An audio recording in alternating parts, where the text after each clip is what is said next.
Welcome back to week 2. When we last left off, we finished reading in CSV files into Python using the pandas library. Next, we're going to explore our data by using functions built into pandas. Now remember earlier when we were looking at our data, we could eyeball generally that smoking rates were on the decline. And we could also, as well, eyeball and see that smokers maxed out around 31% and minimizes out at about 17%. But what's the mean smoking rate? In other words, the average smoking rate. What's the min? What's the max? How can we make sure that we are running a correct interpretation? Well, we can get pandas to do the work for us by using something called describe. We can explore our data and get details about our data frame by calling its describe function. By calling describe on a data frame, we'll get back another data frame which will contain the percentiles of our data, our minimum, our maximum, and mean values, our sample standard deviation, and a count of the number of rows of data that we have. To call the describe function, all we need to do is specify the name of our data frame, .describe. Let's try that now.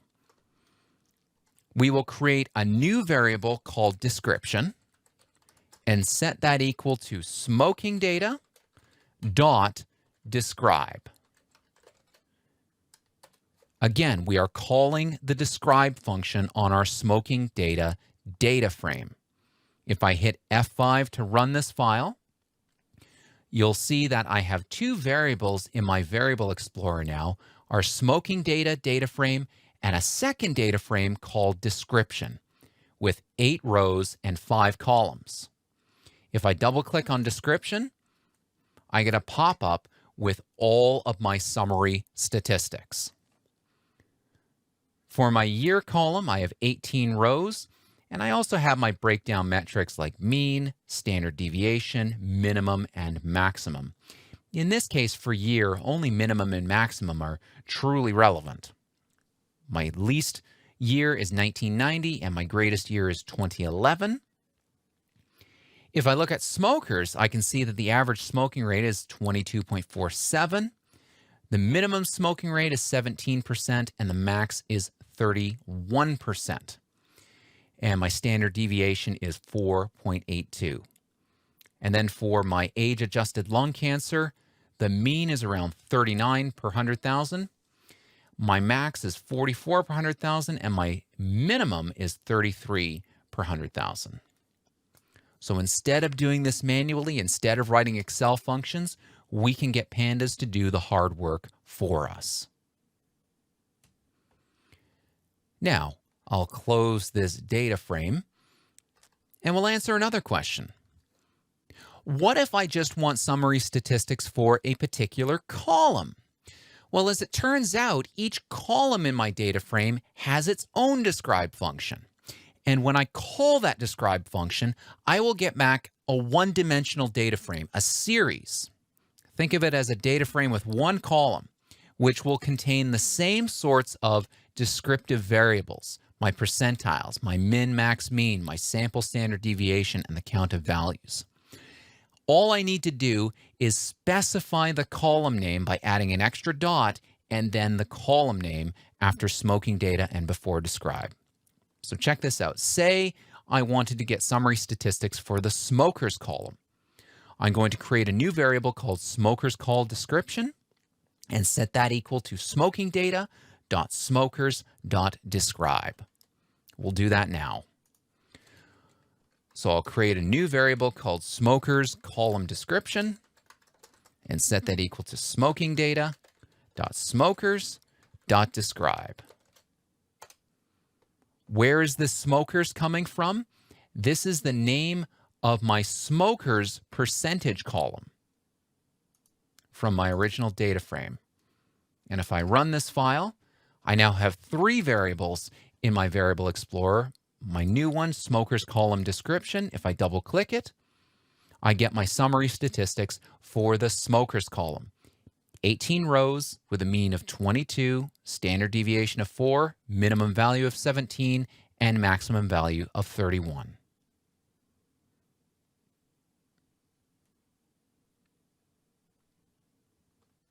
Since we're having so much fun with data frames, let's make another.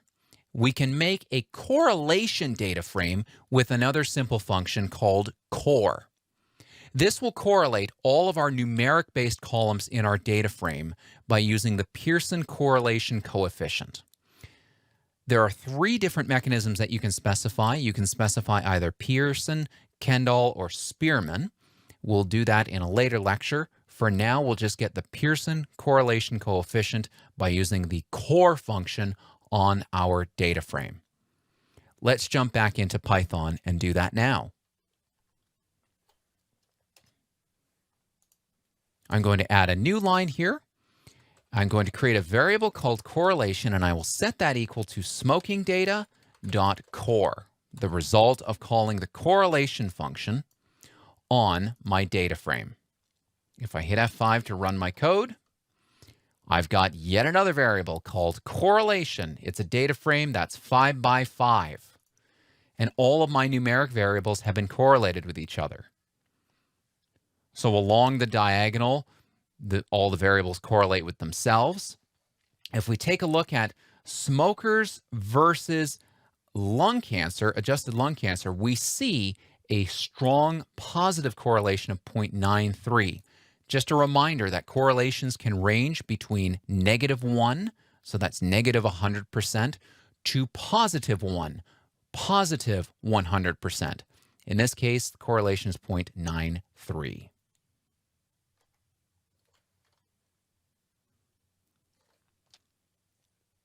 Now, this is great that we're able to get summary statistics and run our correlations.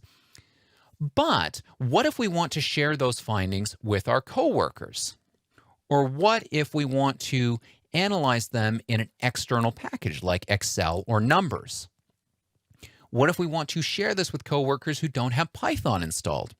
Well, we can save our data frames as CSV files or Excel files. We can save our data frames like our correlation matrix, our clean data frames, our summary statistic data frames to a CSV or Excel file with 2 different functions, to_CSV and to_Excel. We pass in the file name that we want our new file to have as a parameter.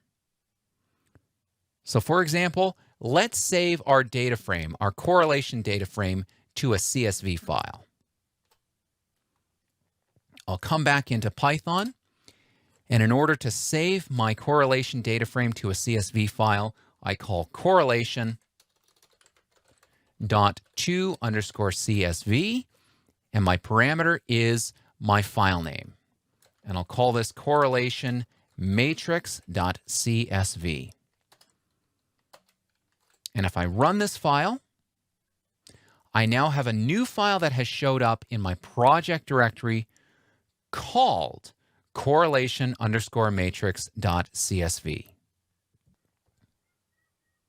If I open that file in Excel, I've got my columns, years, smokers, age-adjusted lung cancer deaths, and I have my rows, years, smokers, age-adjusted lung cancer deaths, ready for analysis. I can share this file with my coworkers.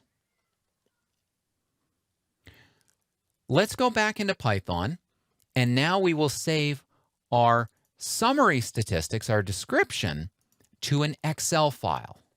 I will call description.to_Excel, and I'll call this summary stats.xlsx.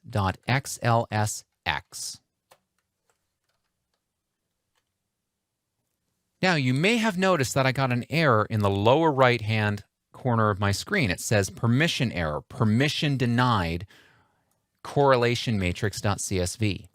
Why did that happen? If you're on Windows and you have a CSV file or an Excel file open, Excel does something called taking an exclusive lock on that file. While Excel has this file open, No other programs can touch it. When I ran my Python program, it tried to write out my correlation matrix to a CSV file again. But this CSV file is still open in Excel.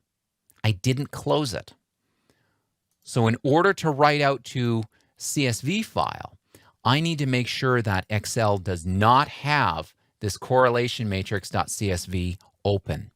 So I'm going to close my Excel instance. I'll come back into my Spyder environment and I'll try running the file one more time. This time my file runs without errors and I've got a shiny new summary statistics Excel file. If I open it here, take a look. For each of my columns in my data frame, I have my summary statistics. Again, you can share this with your coworkers. They don't need to have Python installed. In the next video, we will run our first regression.